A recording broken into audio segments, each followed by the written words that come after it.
Gold trusted gold buyers మీరు తాకట్టు పెట్టిన బంగారాన్ని విడిపించి ఈ రోజు ఉన్న మార్కెట్ ధరకు కొనబడను.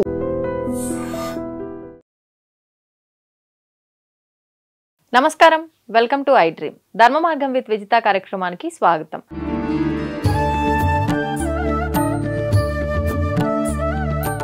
నమస్కారం గురుగారు. గురుగారు, సాధారణంగా పట్టణాల్లో అయితే ఏమో కానీ గ్రామాల్లో అయితే ఎక్కువగా వింటూ ఉంటాం ఇటువంటి విషయాలు. అంటే మాకెవరో చేసిండ్రు, అందుకనే మేము అస్సలు ఎదగలేకపోతున్నాము, ఏడేసిన గొంగల ఆన్నే అన్నట్టుంది, ఆరోగ్యపరంగా కూడా ఎవ్వరం ఏం బాగాలేదు, అసలు ఏ రకంగా మాకు కలిసి రావట్లేదు, ఇంకా మాకెవరో చేసిరు ఖచ్చితంగా అని చెప్పి ప్రయోగ బాధలు అని చెప్పి ఫీల్ అయిపోతుంటారు. అంటే నిజంగా ఇలాంటివి ఉన్నాయో లేదో తెలియదు, ఒక మూఢనమ్మకం అని మనమే అనుకుంటూ ఉంటాం, కానీ ఎవరికి వాళ్ళు ఫీల్ అవుతూ ఉంటారు. నిజంగా అటువంటివి ఉంటాయా? ఉంటే వాటి నుంచి బయటపడే అవకాశం ఏదైనా ఉందా? తెలియజేయండి. తప్పకుండా అండి. ఇది నమ్మకాలు, ఇలాంటి ప్రయోగ బాధలు, ప్రయోగాలు చేసేవాళ్ళు లేదా ప్రయోగాల వల్ల ఎఫెక్ట్ అయ్యేవాళ్ళు 90% మానసికమైనవే ఉంటాయి. అంటే అపోహ. ఎదుటి వాళ్ళకి మేమంటే నచ్చదు, మేమంటే పడదు కాబట్టి ఏదో చేసి ఉంటారు అంతే అనే ఫీలింగ్ ఎక్కువ ఉంటుంది. అవును. అంటే ఒకప్పుడు అన్ఎడ్యుకేటెడ్స్గా ఉన్నప్పుడు అటు ఒరిస్సా ప్రాంతం, అస్సాం ప్రాంతంలో బాణామతి అని, ఇక్కడ తెలంగాణలో బాణామతి అని కొంచెం విలేజెస్లో ఉండేది. కానీ ఇప్పుడు అంత అవసరం లేదు. ఇప్పుడు ప్రతి మనిషి కూడా ఒక భస్మాసురుడు అనమాట. ఎవడిని ఎత్తిన వాడే చేయబెట్టుకొని వాడికి వాడే నాశనం అయిపోతాడు. అంతే. ఒకడెవడో ఏమి చేయక్కర్లేదు. వాస్తవం. ఎవరి కష్టాన్ని, ఎవరి బ్యాడ్ లక్ని వాళ్లే కొని తెచ్చుకుంటారు. వాళ్ళకి వాళ్లే భస్మాసురులు అనమాట. భస్మాసురాస్తం. సో మనమంతా భస్మాసురులు. ఇంకోడు ఎవడో వచ్చేదో చేయక్కర్లా.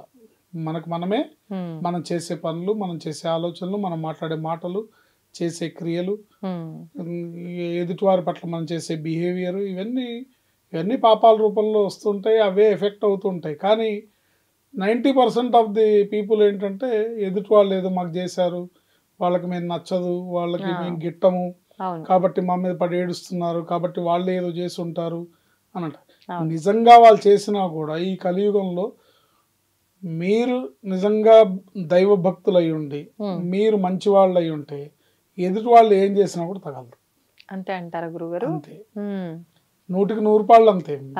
మీకు గనక దైవ బలం ఉండి మీరు దైవాన్ని నమ్ముకొని ధర్మంగా మీరు బతుకుతూ ఉంటే ఎవరేం చేయలేరు.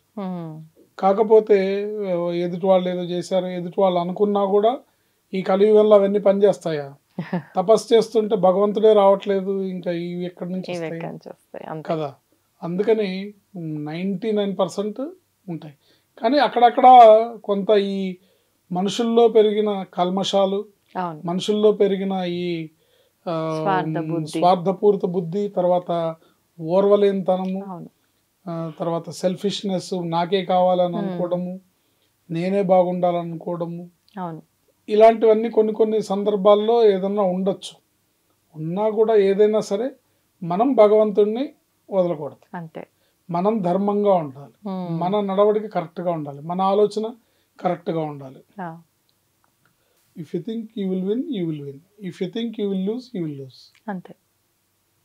మనం అనుకున్నదే. If you think you can, you can. If you think you can't, you can't.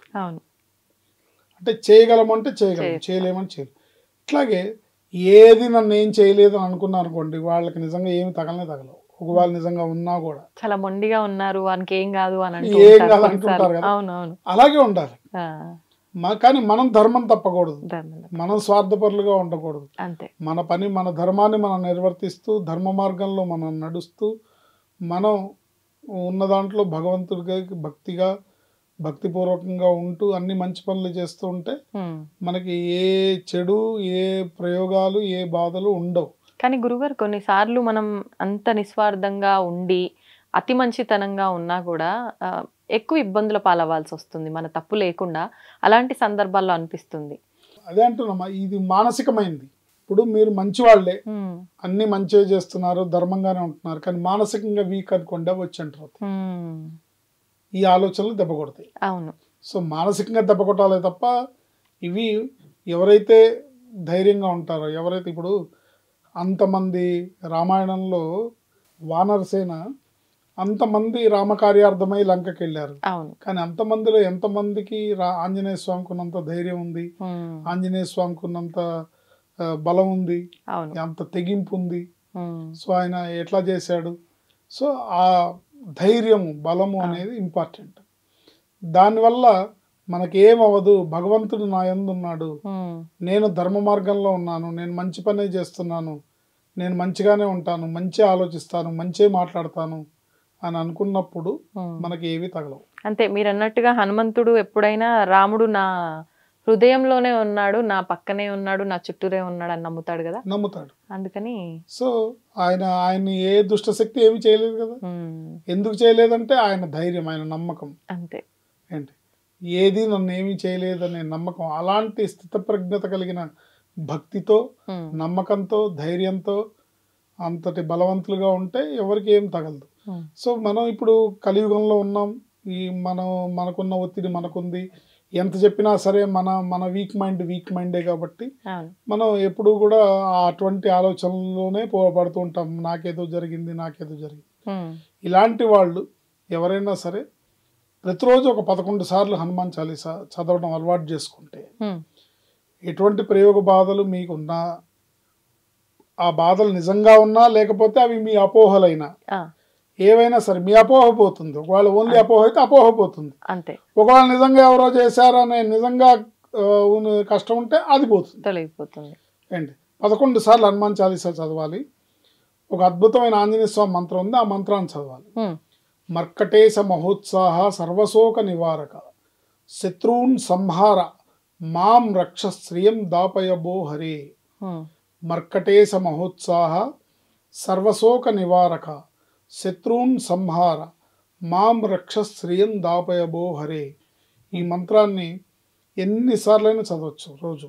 దీనికి ఎటువంటి నియమనిష్టలు లేవు. మీ పరిశుద్ధమైన మనసు ఉంటే చాలు, భక్తితో కూడుకున్న మనసు ఉంటే చాలు తప్ప దీనికి ఎటువంటి ఉద్యోగం చేసేవాళ్ళు చదువుకోవచ్చు, బైక్ డ్రైవ్ చేస్తూ చదువుకోవచ్చు, కార్ డ్రైవ్ చేస్తూ చదువుకోవచ్చు. నిరంతరం ఇది స్మరించుకుంటూ ఉంటే ఎటువంటి ప్రయోగ బాధలు ఉన్నా, ఎటువంటి దుష్టశక్తులు ఉన్నా, ఎటువంటి మీకు అపోహలు ఉన్నా అన్నీ పోతాయి. ఖచ్చితంగా ప్రతిరోజు 11 సార్లు హనుమాన్ చాలీసా చదవాలి. ఈ మంత్రాన్ని నిరంతరం స్మరించుకుంటూ ఉండాలి. వీలున్నప్పుడు ఇంట్లో మీకు ఆదివారం వచ్చింది, టైం ఉంది అన్నప్పుడు కూర్చొని ఒక 108 సార్లు చదువుకోవడం. లేదు రోజు ఆఫీస్కి వెళ్ళాలి, కనీసం ఒక 21 టైమ్స్ చదువుకొని బయటకు వెళ్ళడం. ఇలా చేసుకోవడం వల్ల అనేక అపోహల నుంచి, అనేక దుష్టశక్తుల బారి నుంచి, అనేక ఇటువంటి దుష్ట శక్తుల బాధ నుంచి మనం బయటపడే అవకాశం ఉంటుంది. అసాధ్య మర్కటేశ మహోత్సాహ సర్వశోక నివారక. మర్కటేశ మహోత్సాహ, ఆయన అమితమైన ఉత్సాహం కలిగిన వాడు భగవంతుడు. సర్వశోక నివారక, నీ శోకం ఏదైనా తీరుస్తాడు ఆయన. సర్వశోక నివారక శత్రువున్ సంహార. ఇక్కడ శత్రువు అంటే ఏంటంటే నీకు నచ్చని వాళ్ళు నీ శత్రువులు అని కాదు అర్థం. వాళ్ళు నశించిపోవాలని కోరుకుంటే అది మళ్ళీ నీకే పాపం తగులుతుంది. మరి ఎవరు గురుగారు శత్రువులు? అంటే నిన్ను భయపెట్టేది నీ మనసు అవ్వచ్చు, నిజంగానే ఎక్కడో నీకు తెలియని శత్రువు ఉండొచ్చు. శత్రువు నశించాలి అంటే అర్థం ఏంటంటే వాళ్ళల్లో మీ మీద ఉన్న శత్రుభావం తొలగాలనే తప్ప వాళ్ళు నశించిపోవాలి, నాశనం అయిపోవాలి మనం అంటే వాళ్ళు మనకు ఫేవర్ గా మారటమే ఒక రకంగా. శత్రువు కాస్త ఫేవర్ గా మారినా మారకపోయినా మిత్రత్వం ఉంటే చాలు.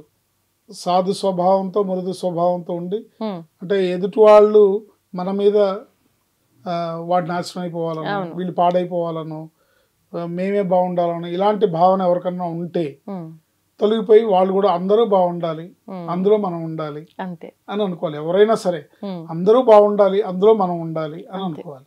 దానివల్ల మనకు పోయేది ఏం లేదు. పోయేది ఏం పోతుందంటే దరిద్రం పోతుంది. అంతే. ఒకరు మంచి కోరుకుంటే మనకు మంచి జరుగుతుంది. సో మనం ఏ విత్తనం నాటితే మనకు అవే పళ్ళు వస్తాయి. అంతే. మనం వేప విత్తనాలు నాటి మామిడి పళ్ళు రమ్మంటే రావు, మామిడి విత్తనాలు నాటి వేప పళ్ళు రమ్మంటే రావు. అంతే గురుగారు. ఏంటి అందుకని ఈ శ్లోకాన్ని చదువుకోవడం 11 సార్లు హనుమాన్. అసలు ఈ రోజుల్లో ఇప్పుడున్న కాలమాన పరిస్థితులను బట్టి, ఇప్పుడున్న గ్రహస్థితిని బట్టి ప్రతి ఒక్కళ్ళు కూడా ప్రతిరోజు 11 సార్లు హనుమాన్ చాలీసా చదివితే ఎటువంటి బాధలైనా, ఎటువంటి కష్టాలైనా, ఎటువంటి అపోహలైనా, ఎటువంటి దుష్టశక్తుల బాధ అయినా, ఎటువంటివైనా కూడా తొలగిపోయి ఆంజనేయ స్వామి తప్పకుండా కాపాడతాడు. ప్రతి ఒక్కళ్ళు అలవాటు చేసుకోవాల్సింది ఏంటంటే 11 సార్లు ప్రతిరోజు హనుమాన్ చాలీసా చదువుకోవాలి. ప్రతి మంగళవారం, శనివారం ఆంజనేయ స్వామి గుడికి వెళ్ళాలి. ఇది అలవాటు చేసుకోవాలి. చేసుకోవడం ద్వారా అద్భుతమైన విజయాలు వాళ్ళకి లభిస్తాయి. ధన్యవాదాలు గురుగారు. ఆయుష్మతి భవ. తవ్వుతూనే శివలింగం సరే దాన్ని అట్లా కప్పేసేయండి, చూపించదండి. Krishna is there. మూర్తి పూజ కాదు, సాక్షాత్ బ్రజేంద్ర నందన భగవాన్ ఉన్నారు మూర్తిలో. ఏమీ ఆశించకుండా ఆరాధించే వాళ్ళు కూడా ఉన్నారా ప్రభుజీ? నిజమైన భక్తి అంటే మనకు తెలియదు కాబట్టి